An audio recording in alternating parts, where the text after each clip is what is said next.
Dear learners, आज हम पुनः उपस्थित हैं एक और टॉपिक जो कि है एक्सरे। देखिए, कई बार अध्ययन करने में एक्सरे का जिक्र होता है, तो मैंने उचित समझा कि आज थोड़ा सा एक्सरे के बारे में ही चर्चा कर लें। यद्यपि के पढ़ने वाले विद्यार्थियों को सीधे सीधे एक्सरे के बारे में नहीं पूछा जाता, लेकिन उनकी जिज्ञासा होती है कि एक्सरे आखिर क्या है, तो उसके लिए ये एक विशेष वीडियो है। देखिए, ये हमारी, जैसे हमने इलेक्ट्रॉन की खोज की थी और कैथोड ट्यूब बनाई थी, तो उसी तरह से ये कैथोड बाल्ब होता है। ये हमारा कैथोड है, ये एनोड है। यहां से अत्यंत कम दाब पर जब कैथोड किरणें निकलती हैं तो इस एनोड की जो धातु है इससे टकराती हैं और यहां से एक्स किरणें बनती हैं। अब थोड़ा सा आप ये और समझ लीजिए।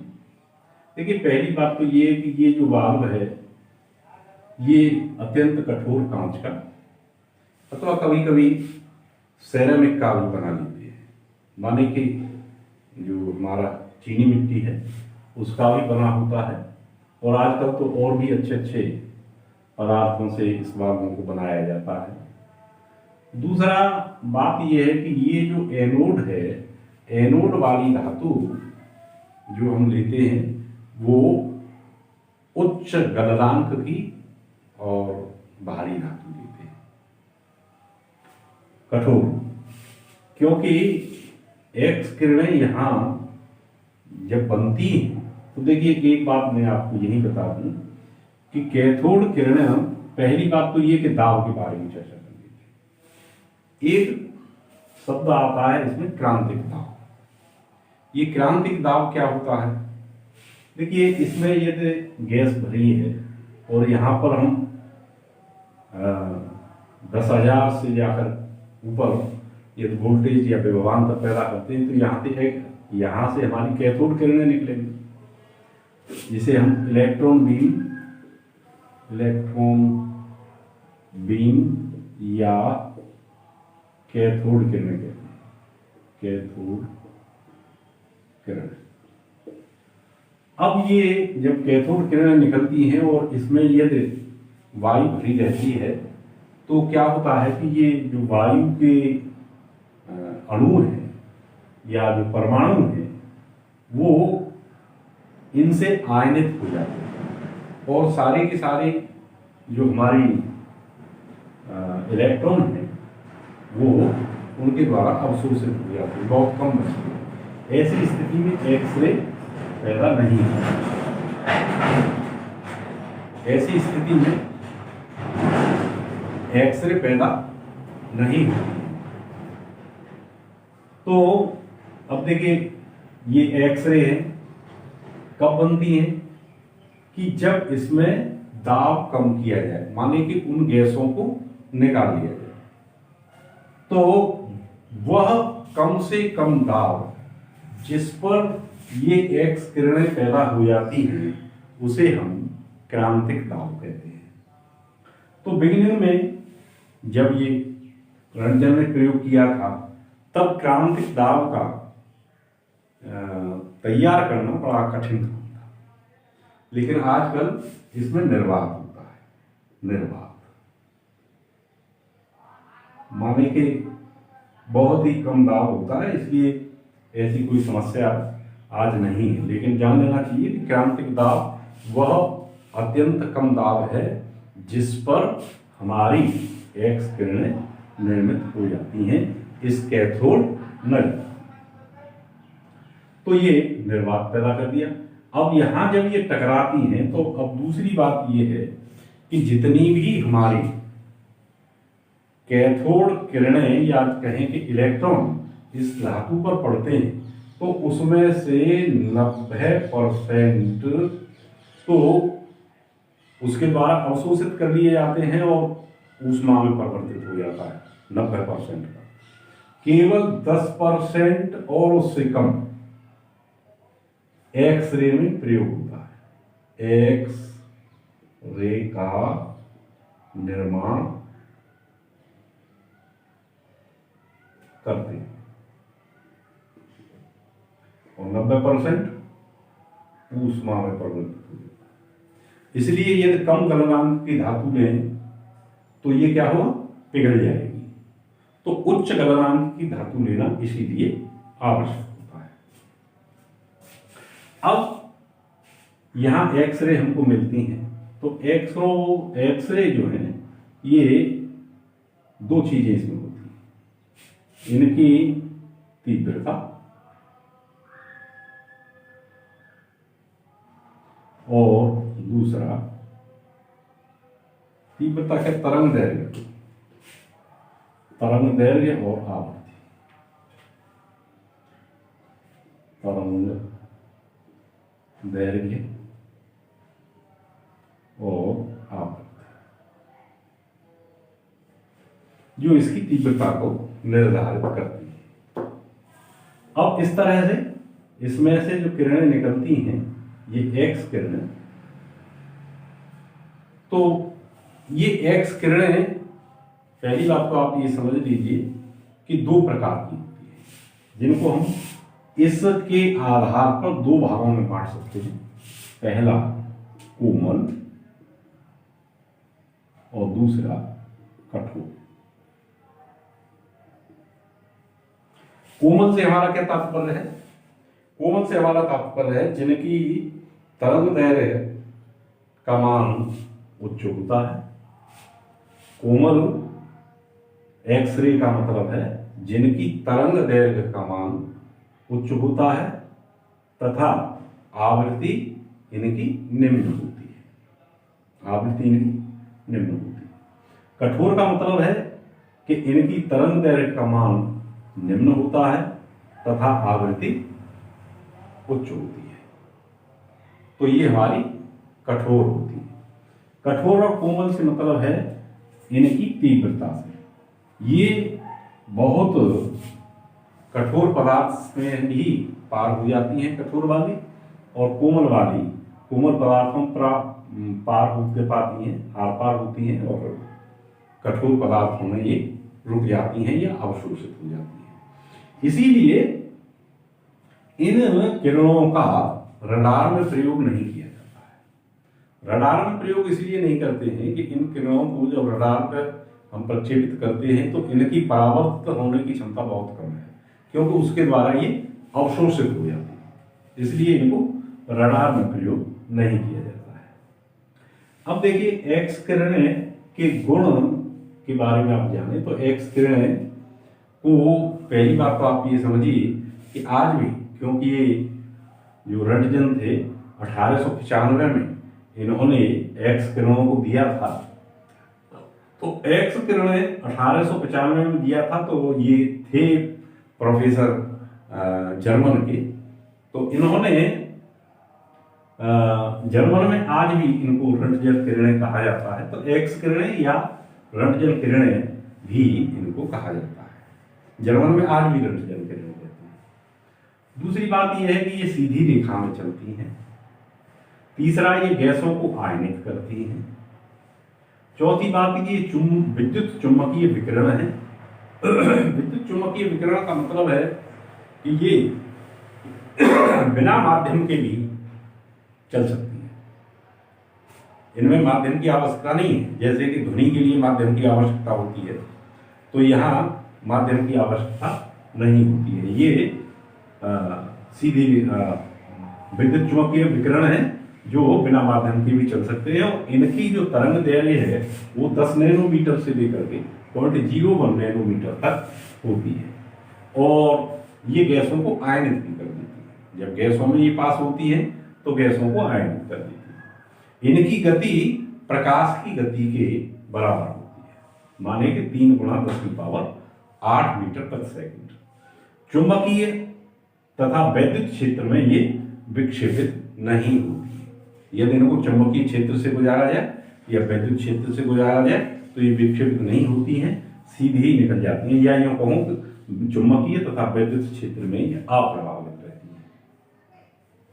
ये किरणें कॉम्पटन प्रभाव को भी प्रदर्शित करती हैं और प्रकाश विद्युत प्रभाव को भी प्रदर्शित करती हैं, दोनों ही प्रभाव को। तो कभी आगे हम कॉम्पटन प्रभाव या प्रकाश विद्युत प्रभाव, फोटो इलेक्ट्रिक इफेक्ट, इनकी भी चर्चा कभी करेंगे। श्वेत रक्त कणों को ये नष्ट कर देती है, ये खास बात है। यहाँ ये हमको समझ लेना चाहिए कि जब हम एक्सरे का प्रयोग करते हैं तो ये हम सबसे पहले हमारे श्वेत रक्त कणिकाओं को समाप्त करती है। दूसरा, ये हमारे ऊतक के जो सेल्स हैं उनको भी नष्ट करती है। और यदि लगातार किसी एक भाग पर ही एक्स किरणों का प्रयोग किया जाए तो ये एक कैंसर टाइप का घातक रोग भी पैदा कर सकते हैं। तो इसलिए इनका उपयोग सीमित मात्रा में ही करना चाहिए। आरईएम इसकी मापक इकाई है। और अभी मैं एक और इकाई चर्चा करूंगा आपसे, जिसे हम कहते हैं तीव्रता का मापक क्या है इसका, तो वो अभी परिभाषा बताते हैं। दूसरा है निर्गत एक्सरे की तीव्रता। देखिए कभी कभी हम किन्हीं मोटी वस्तु को देखते हैं कि इसकी कितनी मोटाई है, कहीं दरार तो नहीं है, कहीं कुछ तो नहीं है। तो निर्गत, क्योंकि जब हम किसी मोटी वस्तु पर इनको डालते हैं तो जो हमारी एक्स किरणें निर्गत होती हैं उनकी तीव्रता में अंतर आ जाता है। तो प्रारंभिक तीव्रता और जो निर्गत तीव्रता है उसमें अंतर आ जाता है, और ठोस पदार्थ की मोटाई हमको मालूम पड़ जाती है। बहुत सी जरूरत है हमें इस चीज़ के प्रयोग करने की। जैसे मान लीजिए वायुयान के यंत्र है, जैसे रॉकेट के यंत्र है, तो उनमें तरह तरह के कलपुर्जे लगाए जाते हैं, लेकिन वो सभी बिल्कुल ठीक तरह से बने हैं कि नहीं बने हैं ये हमारी एक्सरे से पता लग जाती है। कारण क्या है कि इतना रिस्की कार्य होता है और इतना महत्वपूर्ण कार्य होता है कि वहाँ पर यदि कोई भी कलपुर्जा गड़बड़ हो गया तो ये पता लग जाएगी। या और इस तरह से जैसे हमारी ये नाभिकीय भट्टियाँ बनाई जाती हैं, तो नाभिकीय भट्टियों में जब उनका निर्माण होता है तो वहाँ भी हम इस तरह की चीज़ देखते हैं कि कहीं कोई जगह तो खाली नहीं रह गई है, तो वहाँ इनका बहुत बड़ा प्रयोग है। तो यहाँ मैं आपको बता दूं कि इसका जो संबंध है वो है log I/I0 equal to -m into मोटाई। माइनस, देखिए I यहाँ पर जो निर्गत जो निकली हुई है हमारी एक्सरे उनकी तीव्रता है, और I0 जो हमने प्रारंभ में उस पर डाली है उसकी तीव्रता है। m यहाँ पर एक स्थिरांक है जिसे अवशोषण गुणांक कहते हैं। यहाँ एक चीज मैं आपको और भी बता देना चाहता हूं कि एक संहति अवशोषण गुणांक भी होता है। संहति अवशोषण गुणांक, जैसे हम कहते हैं m mass is equal to m बटे घनत्व, n बटे घनत्व। तो ये जो है हमारा संहति अवशोषण गुणांक, ये क्या है? ये किसी भी तत्व का अवलाक्षणिक गुण है, अभिलाक्षणिक गुण है। समझ में आ गया ना? ये जो m है ये एक स्थिरांक है, और यदि इसको हम घनत्व से भाग दे देते हैं तो उसे संहति अवशोषण, यहां हमने केवल अवशोषण गुणांक का प्रयोग किया, तब ये संहति अवशोषण गुणांक हो जाता है। और ये उसका क्या है? अवलाक्षणिक गुण है। जैसे मैं आपको बताऊं कि ऑक्सीजन और हाइड्रोजन इन दोनों से मिलकर के हमारा H2O बनता है। तो H2O गैसीय अवस्था में हो तब या H2O द्रव अवस्था में है तब ये बिल्कुल एक जैसा आएगा, क्योंकि वो ऑक्सीजन और हाइड्रोजन से मिलकर के बना होता है। तो ये क्या हुआ, उसका अभिलाक्षण गुण। तो ऐसे गुणों में इसका प्रयोग होता है। अब बात आती है हमारी इसकी मापक इकाई की। ये मेरे ख्याल से आपके पास समझ में आ गई होगी। तो कभी विशेष आवश्यकता पड़ती है तो हम देखते हैं मोटाई के लिए इसका प्रयोग कर लेते हैं, और कभी अभिलाक्षणों की बात आती है तो हम इसका उपयोग कर लेते हैं, संहति अवशोषक गुणांक का उपयोग कर लेते हैं। अब बात आती है कि तीव्रता का मापक जो है वो क्या है। तीव्रता मापक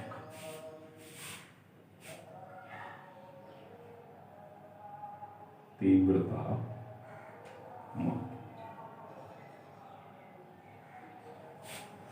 देखिए, एक रंटजन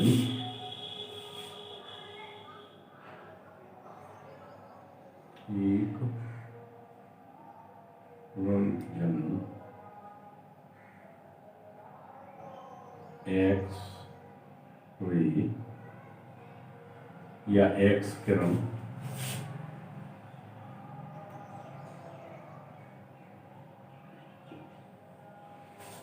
एक रंटजन एक्स किरण की वह मात्रा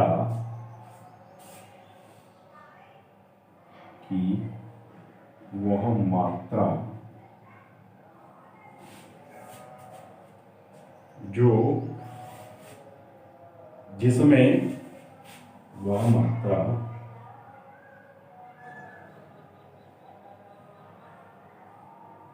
जिसमें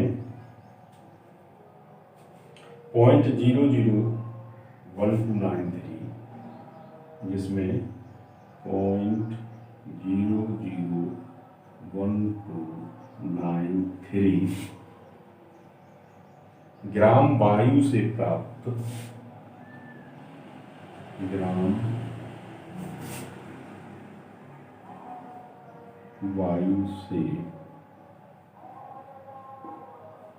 प्राप्त एक रंटजन एक्स किरणों की वह मात्रा जिसमें 0.001293 ग्राम वायु से प्राप्त अवशोषित कणिकाओं का उत्सर्जन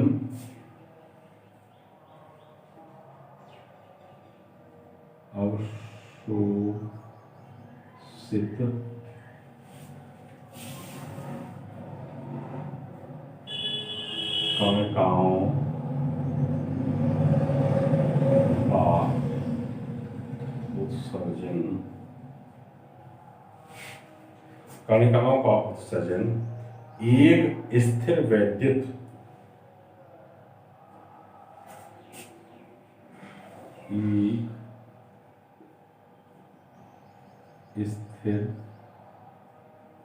वैद्युत चाहे वो धनावेश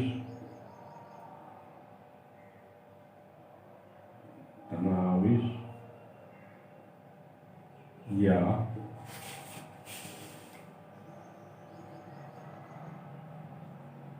आवेश हो।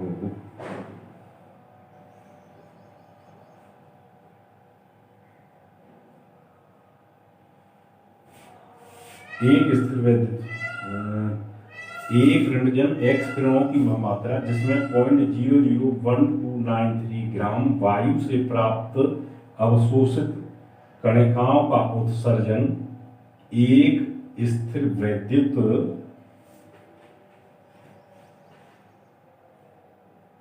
बल कहलाता है।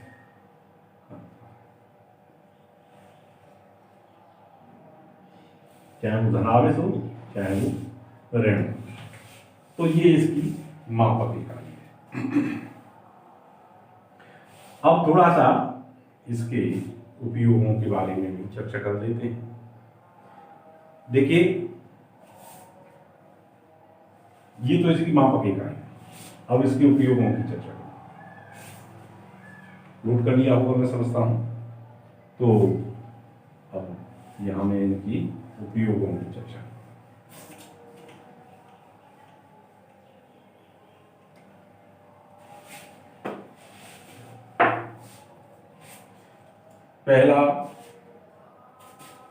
पहला इसका उपयोग है,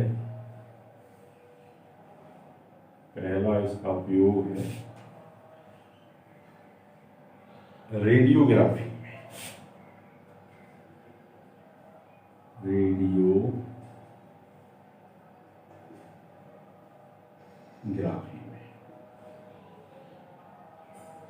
दूसरा जो महत्वपूर्ण उपयोग है इसका, वो है क्रिस्टल संरचना।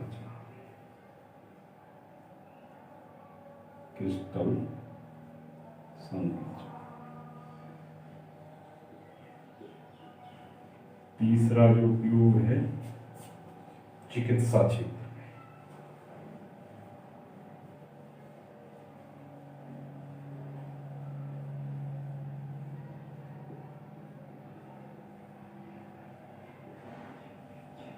और चौथा उपयोग है इसका प्रयोगशाला।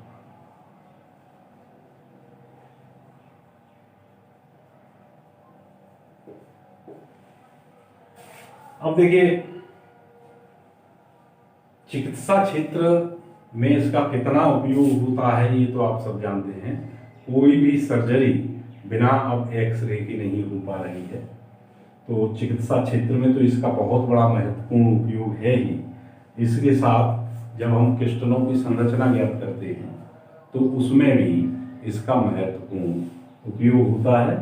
रेडियोग्राफी में उपयोग होता है, प्रयोगशाला में उपयोग होता है।